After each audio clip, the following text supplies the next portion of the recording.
रमैया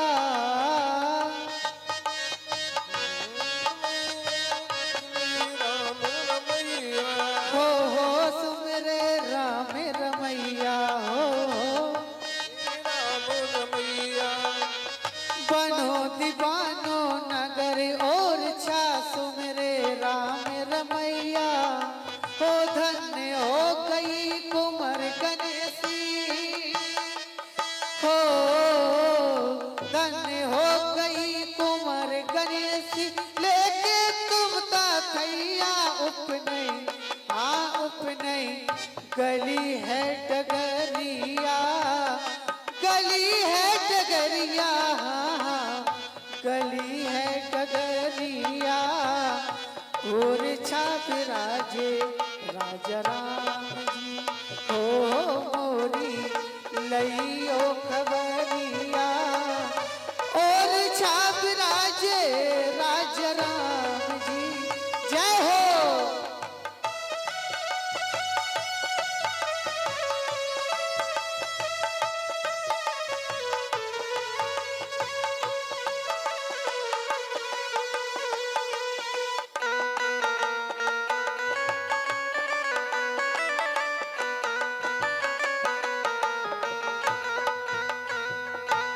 हरि बोल।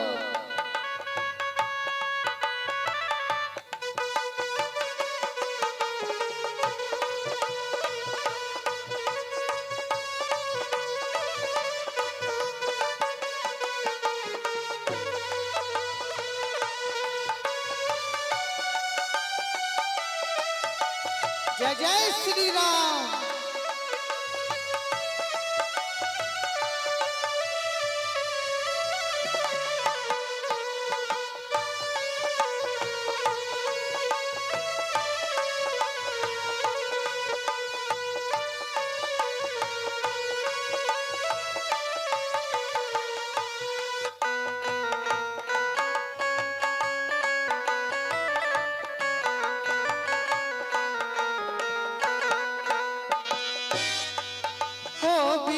बुनेला भाव से तर गए चरणामृत को पाके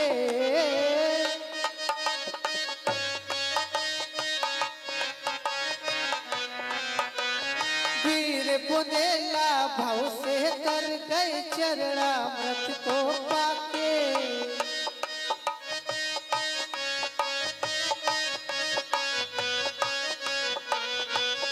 धन्य हो गई कुंवर गणेशी हो धन्य हो गई कुंवर गणेशी तुमको थैया उपनई हाँ कर दो दया की नजरिया और छाप राजे राजा राम जी हो मोरी लइयो खबरिया लइयो खबरिया मोरी लइयो खबरिया और छाप राजे राजा राम जी और छाप राजे राजा राम जी जय हो।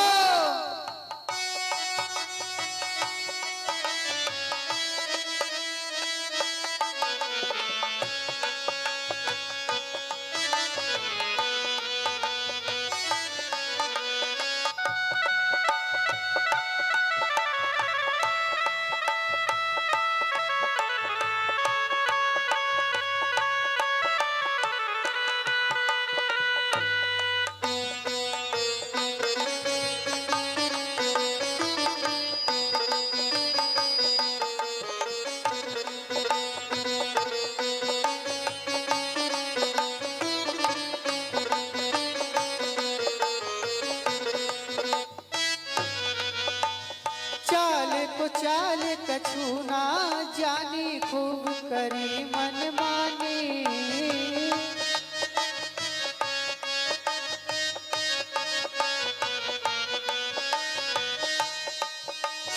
चाल को चाल कछु ना जानी खूब करी मन मानी प्रेमी प्रीत ने भैयो मोसे हो प्रेमी प्रीत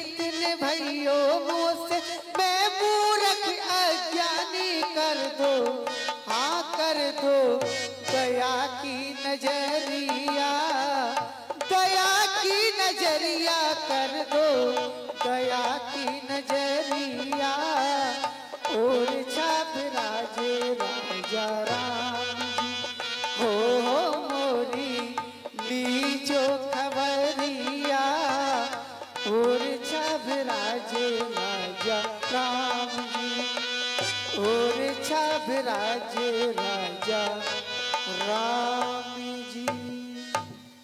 बोलिए अयोध्या नाथ की। कल आपने बड़ी सुंदर कथा श्री सुंदर कांड कथा आप सभी ने सुनी। कथा के क्रम को क्रमता में लगाते हुए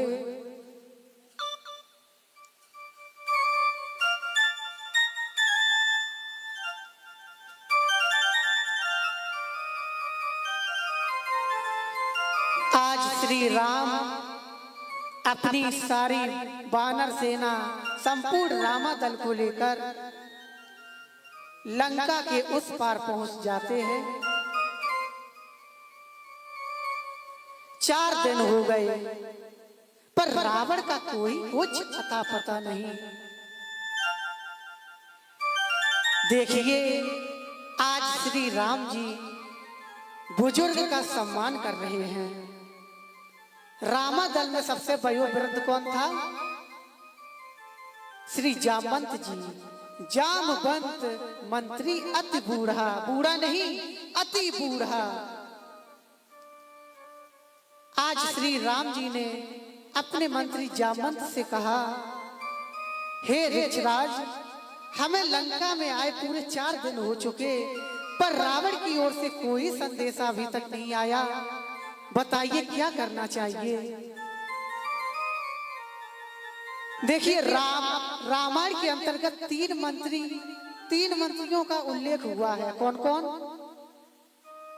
महाराज दशरथ के मंत्री सुमंत, श्री राम जी के मंत्री रामा दल में जामवंत और रावण का मंत्री मालवंत, जो रिश्ते में नाना भी रावण का लगता था। श्री राम जी ने बुजुर्ग का सम्मान किया, बुजुर्ग से राय ली। महाराज दशरथ भी सुमंत जी से राय लेते थे, लेकिन रावण को जब उसके नाना उसके मंत्री मालवंत ने जब समझाने का प्रयास किया कि हे रावण, मैया सीता को तू वापस कर दे, इसी में तेरा कल्याण है, तो रावण ने पता क्या कहा था? यही कहा था कि यदि तू मेरा रिश्ते में नाना न लगता तो मैं तुझे अभी यहाँ से लात मारकर भगा देता। आज श्री राम जी ने जामवंत जी से पूछा, बताइए गुरुदेव क्या करना चाहिए? जामवंत जी ने कहा, मुझे लगता है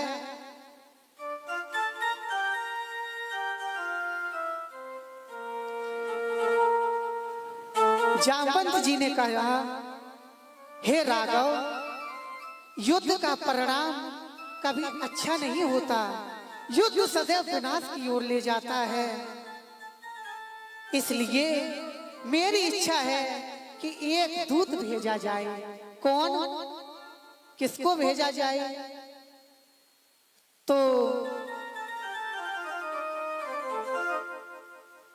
जामवंत जी ने कहा, मेरी इच्छा है इस बार बाली पुत्र अंगद को भेजा जाए।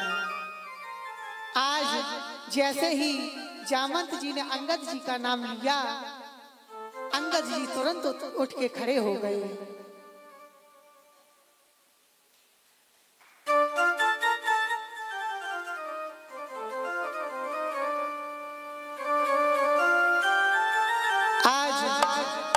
सभा में अंगद जी का नाम प्रस्ताव को आया तो सभी लोगों ने हाँ में हाँ मिलाई।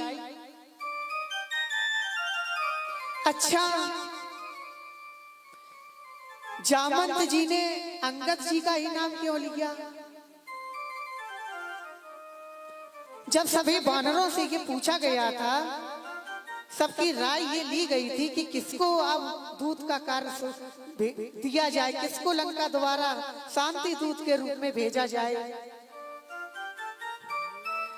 तो जितने भी नई उम्र के वानर साथी थे तो उन्होंने ये कहा कि हनुमान जी को भेजा जाए, लेकिन जामवंत जी ने मना कर दिया कि हनुमान जी को इस बार ना भेजा जाए। क्यों? क्योंकि रावण ये कमजोरी समझ लेगा कि संपूर्ण रामादल में यही एक ऐसा वानर वीर योद्धा है जो बार बार आ जाता है, इसके अलावा कोई रामादल में योद्धा नहीं है। लगता है सारी वानर सेना इसी योद्धा पर टिकी हुई है।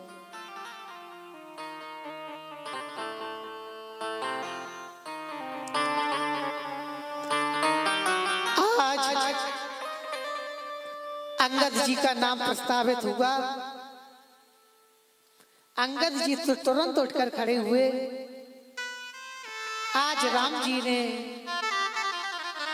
अंगद जी से कहा, हे बाली पुत्र, तुम जा तो रहे हो लेकिन मेरी एक बात मानना। क्या?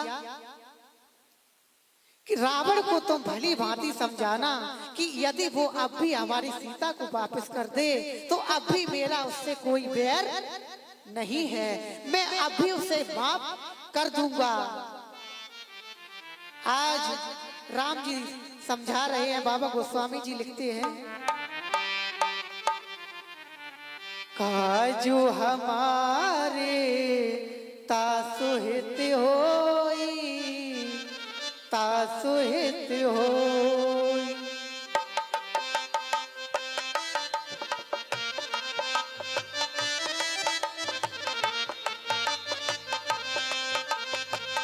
काज हमारे तासुहित होई, तासुहित होई।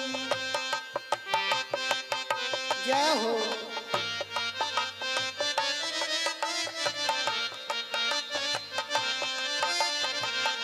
काजू हमारे तासुहित होई, रिपुसन करे बत कहीं तोई, बत कहीं सो।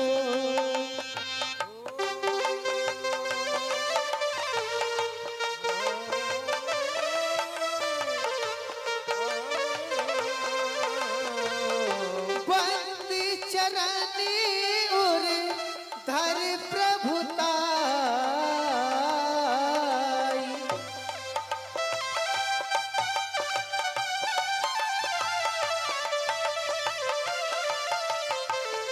अंगद चले सबही से रुनाई, सबही से रुनाई।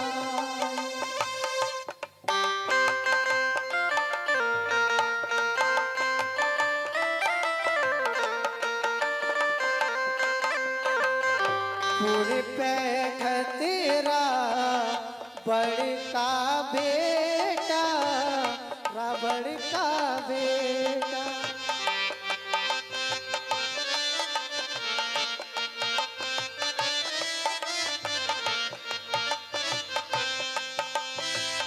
पूरे पैठ तेरा बड़का बेटा,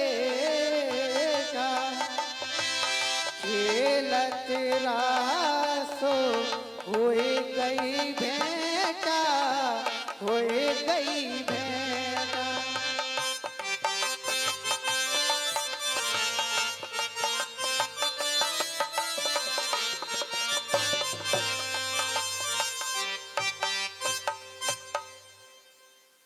आज अंगद जी सभी को सिर नवाकर चल देते हैं और जैसे ही लंका के मुख्य द्वार पर पहुंचे तो वहां पर रावण का बेटा मिल गया। जाते ही रावण के बेटे से मुलाकात हो जाती है। रावण का बेटा बोला, ए बानर, ऐसे यूं कहां ऐसा दंदनाता हुआ तू अंदर की ओर बढ़ा जा रहा है। आज रावण के बेटे ने कहा ना तूने मुझसे इजाजत ली, ना मुझसे पूछा, मुझसे पूछे बगैर ही तू आगे चला चला जा रहा है। अंगद जी ने कहा, मैंने क्या तेरे बाप से कर्जा लिया है जो मैं तुझसे नमस्ते करूं, टाटा करूं, हाय करूं? क्यों मैं तुझसे इजाजत लूं? तू मुझे जानता नहीं है, मैं रावण का बेटा हूं। आज बातों ही बातों में रावण के बेटे और अंगद जी में लड़ाई हो जाती है। अंगद जी के ऊपर रावण के बेटे ने अंगद जी को मारने के लिए जैसे ही लात उठाई, अंगद जी ने वही उठी हुई लात अपने हाथों में पकड़ी और यूं ऐसे गोल गोल घुमाया और भूख पर पटक दिया। रावण का बेटा नीचे गिरते ही ऊपर चला गया। बाबा गोस्वामी जी लिखते हैं, तही अंगद कहूं लाते उठाई, कहीं पद पट के भूमि भमा।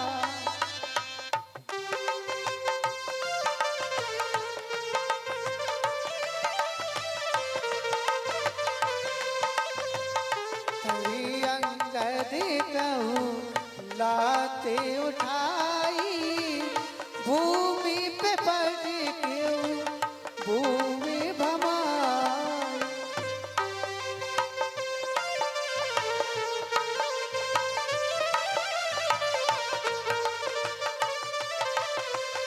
कहीं पद पट के भूमि भमा।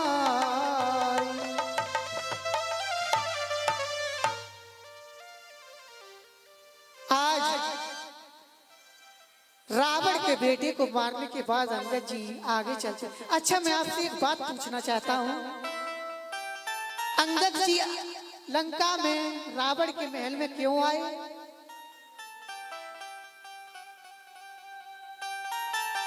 और किस लिए आए?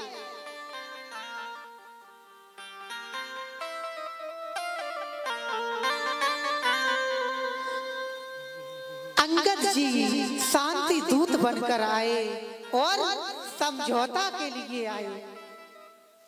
अच्छा, ये कौन से समझौता गिरी का लक्षण है कि जिसके घर पर आप जाओ समझौता के लिए और उसके बेटे को उसके गेट पर ही मार दो? किसी ने यही बात अंगद जी से पूछी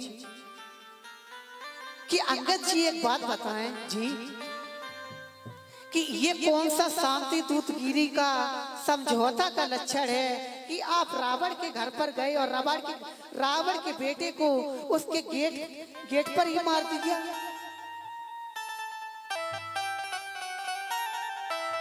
अंगद जी ने कहा, ये लोग राक्षस हैं और राक्षस कभी समझौता की बात नहीं समझते। ये तो लातों के भूत कभी बातों से नहीं मानते। इसीलिए आज अंगद जी जैसे ही रावण के महल में पहुंचे तो दरबारियों की बड़ी बुरी दशा।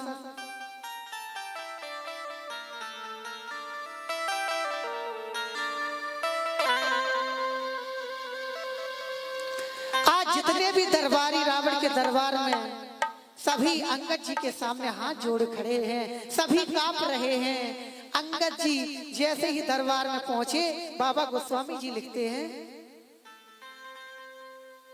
सो उठे सभासद कपि कहूं देखी,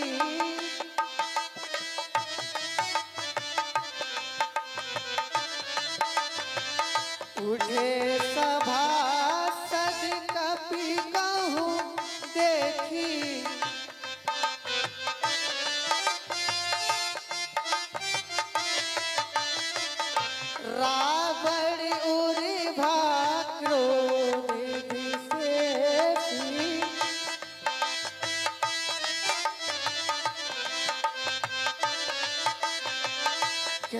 दस कंठ कवन दे बंदर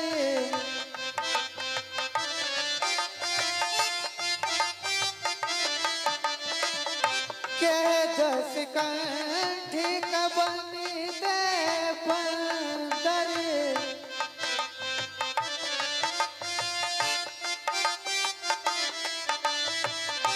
मैं रघुबीर दूत दस कंदर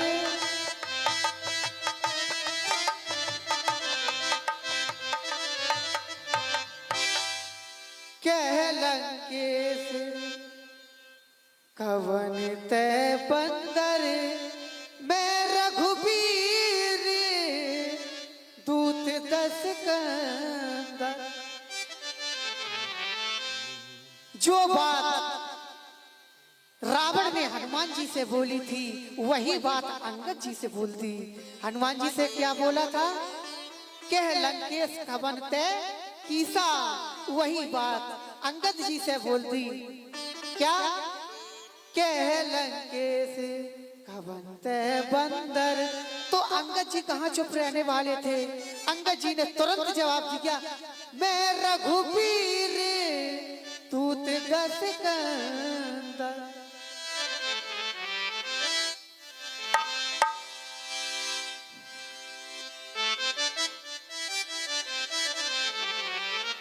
लेकिन भक्तों, हनुमान जी और अंगद जी में जमीन आसमान का फर्क है। भारत का यदि संतत्व देखना है तो प्यारे हनुमान जी में देखें, और भारत की यदि वीरता देखती है तो फिर अंगद जी में देखें। आज जैसे ही अंगद जी ने कहा मैं रघुबीर दूत दस कंदर, रावण बोला, अरे बानर, तेरी इतनी हिम्मत, तू मेरे दरबार में आकर मुझी से दस कंदर बोल रहा है। अंगद जी ने कहा, अरे महाराज, आप हमसे बंदर कह रहे, हम आपसे आदरणीय कहें, पूजनीय श्रीमान कहें, ऐसा कैसे हो सकता है? इज्जत होती नहीं, कराई जाती है। यदि आप छोटे से लला कहेंगे, यदि आप बड़े से चाचा जी कहेंगे तो बदले में आपको वैसा ही सम्मान मिलेगा। आज अंगद जी ने कहा, रावण, तू मेरे पिताजी का मित्र रहा है, मेरे स्वर्गीय पिताजी का तू मित्र था, इसीलिए मैं तुझे समझाने आया हूँ। सीता मैया को वापस कर दे, इसी में तेरी भलाई है, नहीं तो रावण तेरा सर्वनाश निश्चित है। रावण बोला, कौन सा बाली, कौन से राम? मैं किसी राम या बाली को नहीं जानता।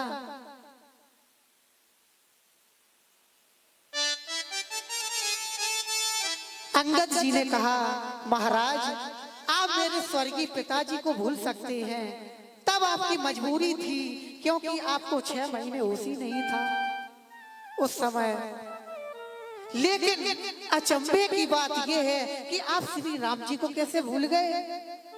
हाँ, मैं किसी को राम को नहीं जानता। अंगद जी ने कहा, अपनी बहन सूर्पनखा को तो जानते हो? अभी वो मुंह ढककर रहती है या खोलकर? रावण बोला, ये तो बड़ा खराब बानर है, ये तो सारी पोल खोल रहा है। अच्छा, हाँ हाँ, मेरा एक मित्र था बाली, ध्यान आया, बड़ा मेरा लंगोटिया यार था, पर तू उसका कैसा बेटा, नालायक बेटा, जिसने तेरे पिता को मारा, तू उसी की ओर से दूत बनकर आया है। अरे कुलकलंकी, चुल्लू भर पानी में डूब मर। मैं तुझे एक ऑफर देता हूं, क्या? तू मेरी सेना में आ जा, मैं तुझे अपनी सेना का सेनापति बना दूंगा। अंगद जी ने कहा, महाराज हम तो ज्यादा पढ़े लिखे नहीं हैं, हमारी सेना में और भी हमसे अधिक पढ़े लिखे और भी हमसे अधिक होशियार बानर साथी हैं, उनसे यदि आप कहेंगे वो भी आपकी सेना में नहीं आएंगे, क्योंकि तू नारियों को चुराता है, तू चोर है, कि आखिर कौन तेरी सेना में सेनापति का कार्य करेगा।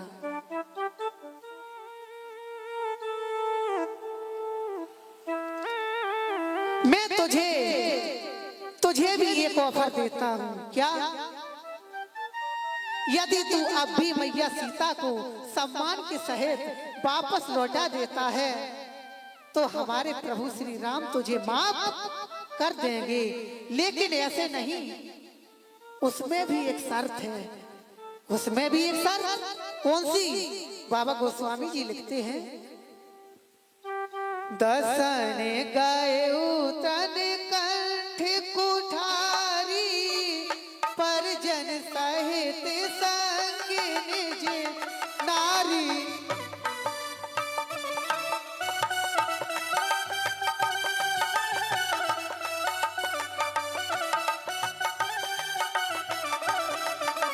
दसन गए तन कंठ कुठारी, परजन सहित संग निज नारी।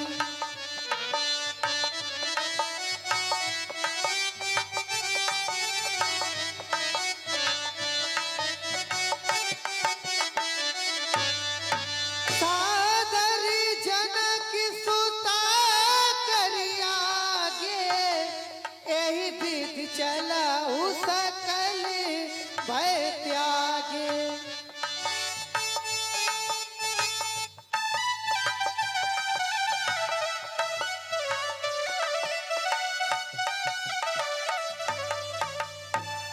सादर जनक सुता कर आगे, एहि विधि चलाऊ सकल भय त्यागे। दांतों में तिनका दबाकर सभी रानी पटरानियों को, अपने कुटुंबियों को साथ लेकर मैया सीता को आगे और तू स्वयं रावण मैया सीता के पीछे पीछे आदर के सहित मैया सीता को श्री राम जी के पास लेकर जा और उनके चरणों में सिर रखकर उनसे माफी मांग। मेरे प्रभु बड़े दयालु हैं, तुझे माफ कर देंगे, जा रावण। अच्छा, आप लोग एक बात सोचें, रावण वैसे भी जाने को तैयार नहीं,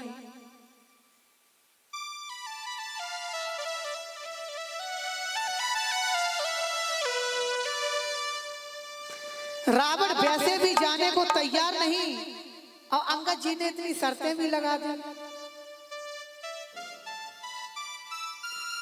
रावण बोला, अरे वानर, तूने मुझे समझ क्या रखा है आखिर?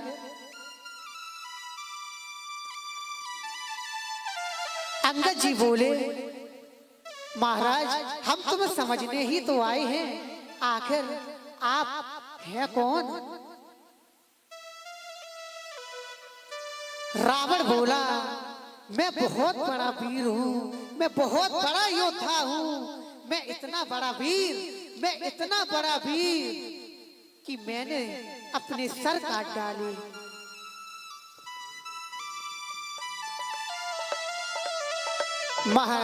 आज अंगद जी ने कहा, महाराज आप तब भी वीर नहीं हैं, क्यों?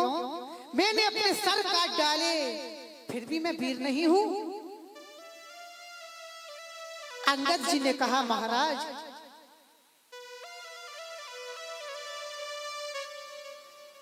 आत्महत्या करना वीरता नहीं है,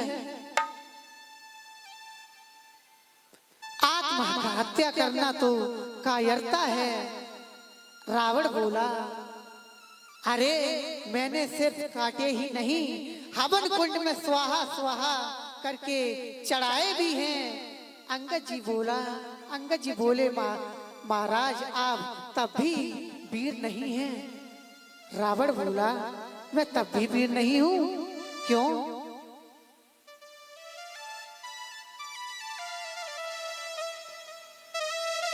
रावण बोला,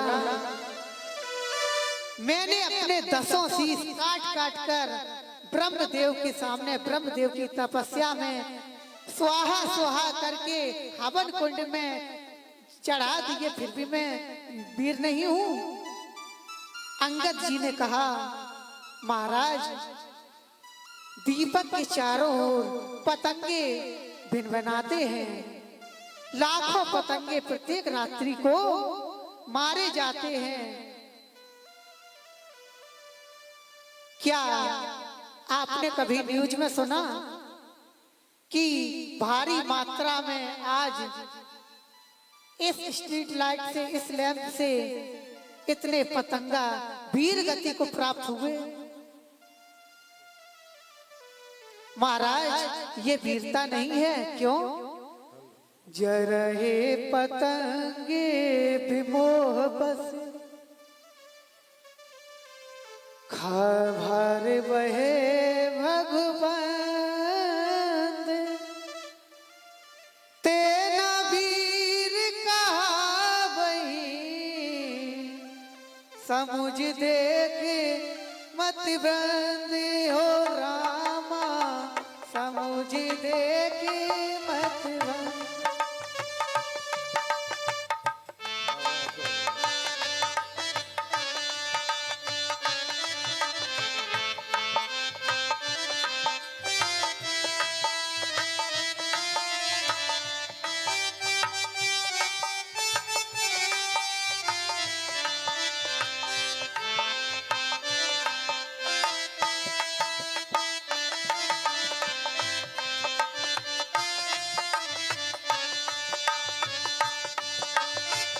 चरहे पतंगे बेमोह बस, भ्रार बहे खर प्राण,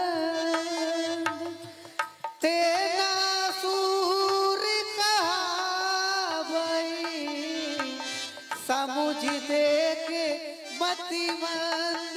अरे हाँ, समुझ देके मतिमंद।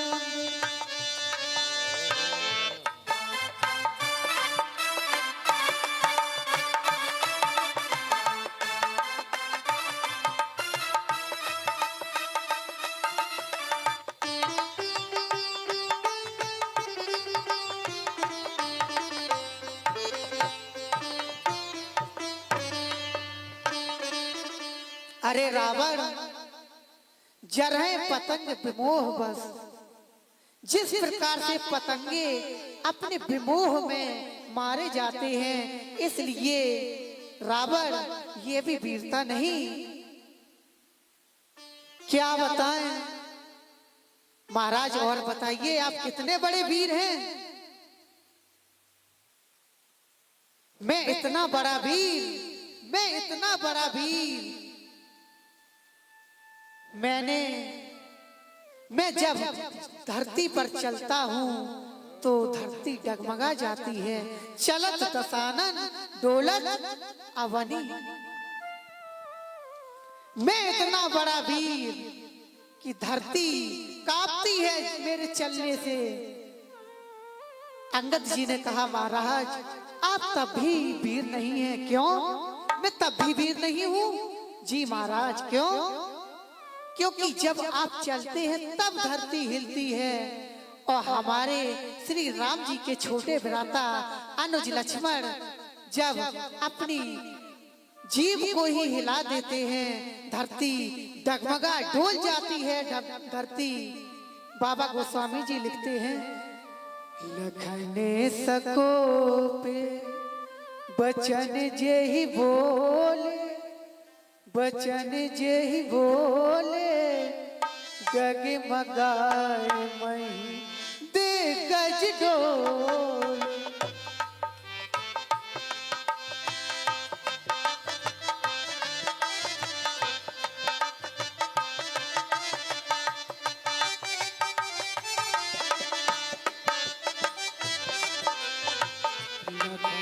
सको बचन जय बोले, बचन जय बोले, डगमगाई मही दे गज डोले।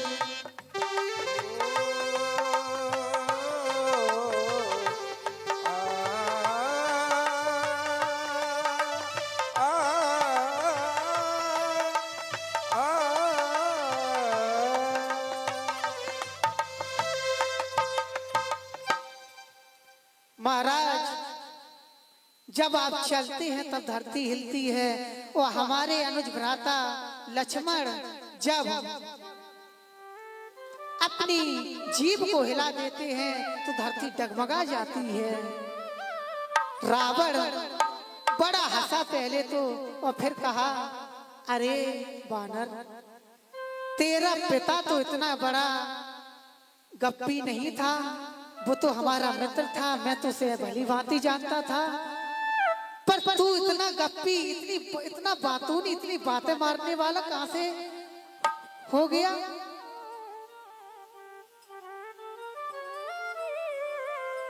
कितने अचंभे की बात है। मैं जब चलता हूँ तब धरती हिलती है, और वो छोटा तपसी अपनी जीभ हिला दे धरती डगमगा जाती है, तो इसका मतलब मैं ये समझ लूं कि जो बड़ा तपसी है उसे तो बोलना भी नहीं पड़ता होगा, और धरती प्रलय आ जाएगा, धरती पर तो धरती एकदम डगमगा जाएगी, धरती एकदम नष्ट हो जाएगी। अंगद जी ने कहा महाराज आपने बिल्कुल उचित कहा, आप जब चलते हैं तब धरती हिलती है, अनुज भ्राता लक्ष्मण जब जीभ हिला दें धरती डगमगा जाती है। और बिल्कुल ठीक कहा महाराज आपने, हमारे श्री राम जी को कुछ ना करना पड़े, सिर्फ अपनी ये जो विरक्ति है यही बस टेढ़ी कर दें, बस प्रलय आ जाता है। बाबा गोस्वामी जी लिखते हैं, भ्रकुटी बिलासी सृष्टि लय होई,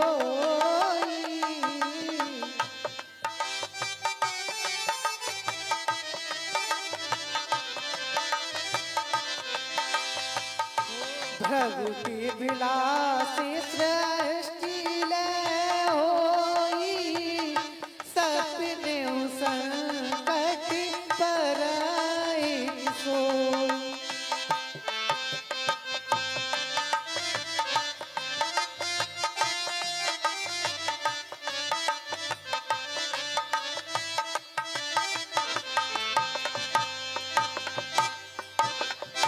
भ्रकुटी बिलास सृष्टि लय होई, सपने संकट परई की सोई।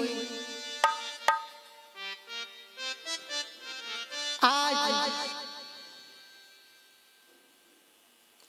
रावण ने कहा अरे बानर, तू तो बड़ा बढ़ चढ़ के बोल रहा है, अपने वीरों को आदेश देता है रावण, ए मल्लों, ए वीरों, जाओ इस बानर को उठाकर बाहर फेंक दो। अंगद जी ने कहा महाराज इस बानर को फेंकना तो दूर, यदि आपके इस संपूर्ण दरबार में कोई मेरे पैर को हिला भी दे तो सीता मैया को मैं यही हार जाऊंगा। आज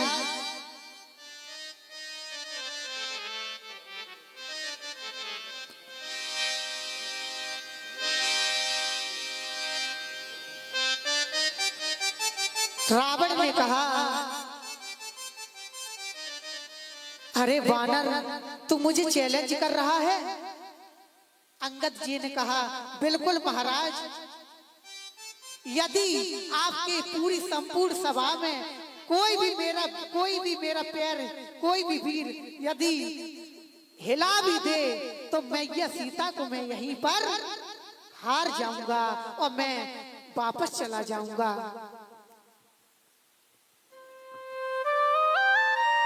आज जैसे ही अंगद जी ने ये कहा तो एक एक वीर प्रत्येक प्रत्येक बारी बारी से अपनी अपनी बारी बारी से आते हैं और अंगद जी के चरण चरण कर उस पैर में लग जाते हैं। लेकिन अंगद जी का पैर तो जड़ हो गया, उठाना तो दूर, तिल भर भी कोई हिला नहीं सका। अब रावण का बेटा इंद्रजीत अंगद जी को पैर को उठाने के लिए आगे बढ़ता है।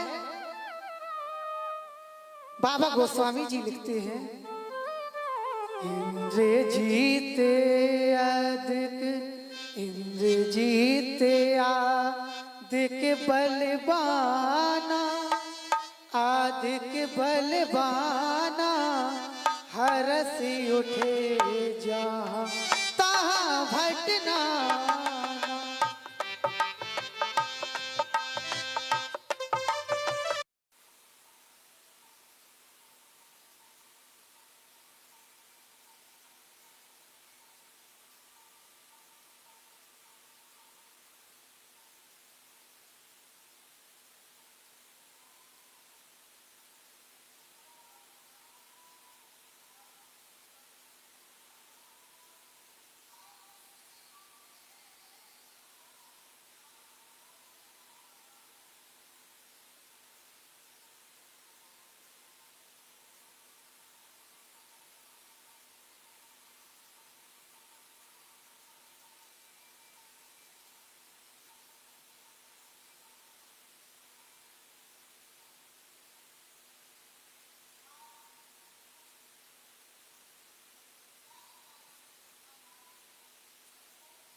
जिसके सर पर श्री राम जी का हाथ रखा हुआ हो। जब अंगद जी को राम जी ने विदा किया था तो अंगद जी के सर पर हाथ फेर कर अंगद जी को भेजा था। इसलिए जा पर कृपा राम की हुई, ता पर कृपा करे सब कोई। आज अंगद जी के पैर को जब कोई भी योद्धा हिला भी नहीं सका तो आज रावण स्वयं आगे बढ़ता है अंगद जी के पैर को उठाने के लिए। और जैसे ही रावण ने अंगद जी को पैर को पकड़ने के लिए नीचे झुका तो अंगद जी की जो दसों ये सिर थे ये नीचे ऐसे झुके। और जैसे ही रावण के सिर नीचे झुके अंगद जी ने अपने पैर को पीछे खींच लिया। रावण ने कहा, बानर ये तूने क्या किया?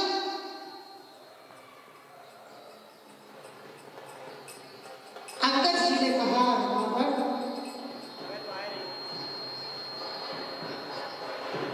तू आज तक किसी को झुकता नहीं था, तूने कभी झुकना नहीं सीखा और आज मैंने देख झुका दिया। हे रावण तू अपने आप को होशियार समझता है पर तू होशियार नहीं चालाक है। हे रावण आज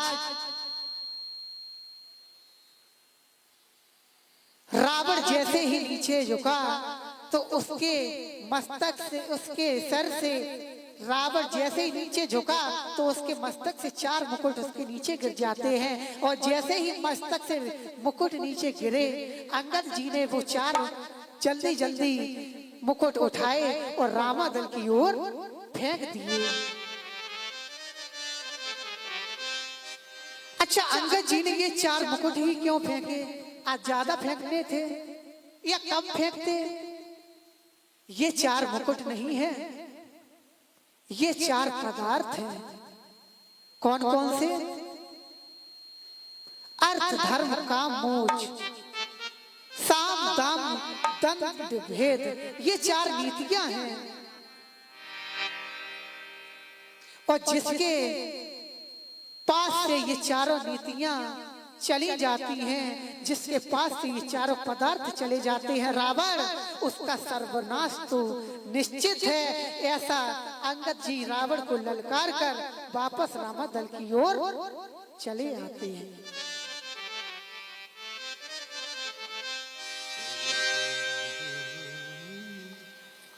आज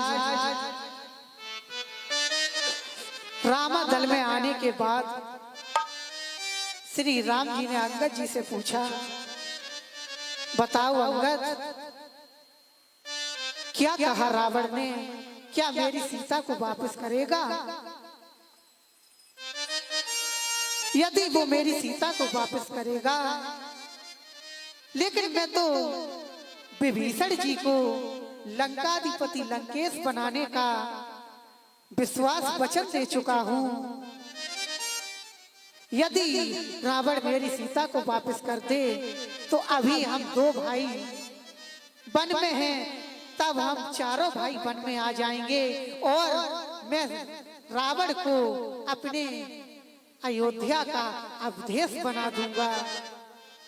अंगद जी ने कहा, प्रभु मैंने रावण को कई प्रकार से समझाने की कोशिश की, लेकिन रावण मानने को भी तैयार नहीं हुआ। आज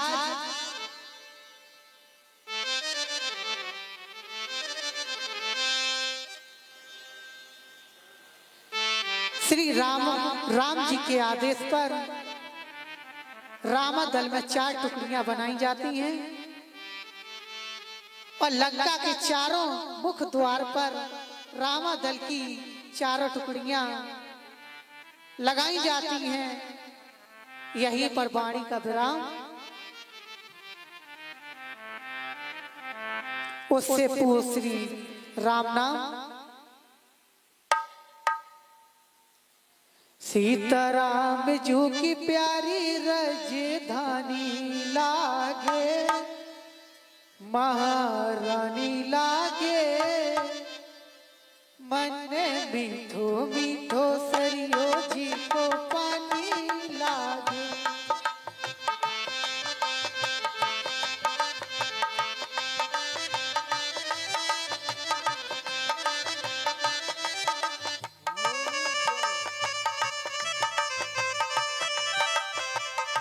ये सीताराम जी की प्यारी राजधानी लागे, राजधानी लागे, मोए मीठो मीठो सरजू जी को पानी लागे। राजा राम जू की प्यारी राजधानी लागे, महारानी लागे, मीठो मीठो सरियो जी को पानी लागे। मोए मीठो मीठो सरजू जी को पानी लागे। जय जय श्री राम।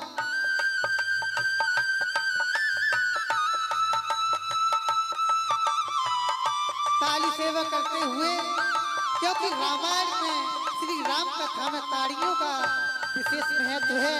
राम कथा सुंदर करतारी, संशय विहग ओढ़ावन हारी। इसलिए सभी लोग ताली सेवा करते हुए राम जू की प्यारी राजधानी लागे, महारानी लागे, मीठो मीठो सरियो जी को पानी लागे। मोए मीठो मीठो सरजू जी को पानी लगे। धन्य है कई धन कौशल्या धन सुमित्रा मैया, धन सुमित्रा मैया।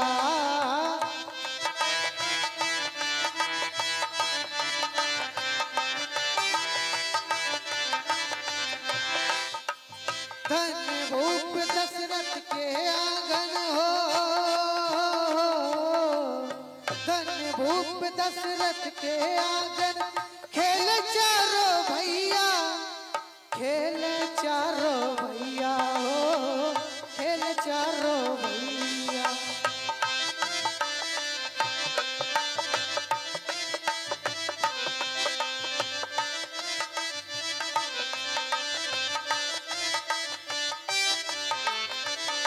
हो इनकी तो तली, इनकी तो तली बड़ी मधुबानी लागे, मधुबानी लागे।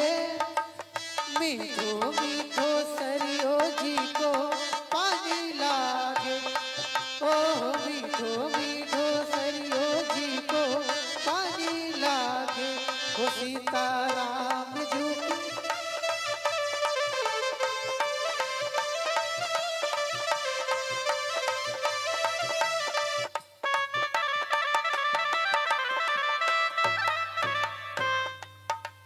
जय हो।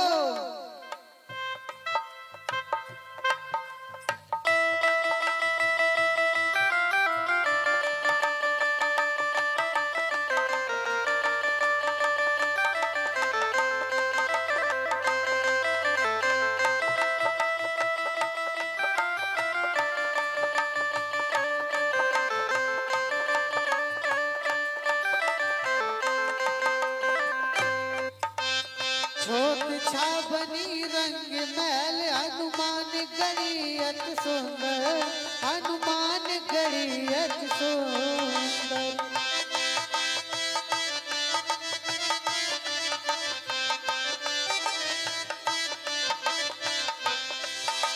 छोट छाबनी रंग मैल हनुमान गणियत सुंदर, हनुमान गणियत सुंदर।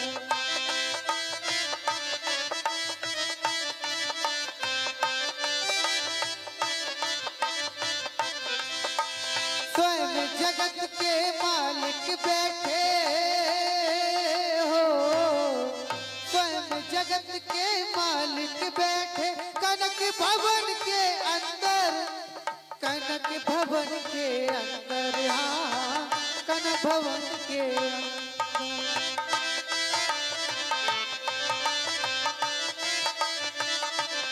इनकी शोभा, इनकी शोभा हमें तो अति प्यारी लागे, अति प्यारी लागे। मीठो मीठो सरियो जी को पानी लागे, मन मीठो मीठो सरियो जी को पानी लागे, मन मीठो मीठो सरियो जी को पानी लागे। प्रेम से बोलिए राघवेंद्र सरकार की, श्री हनुमान जी महाराज की।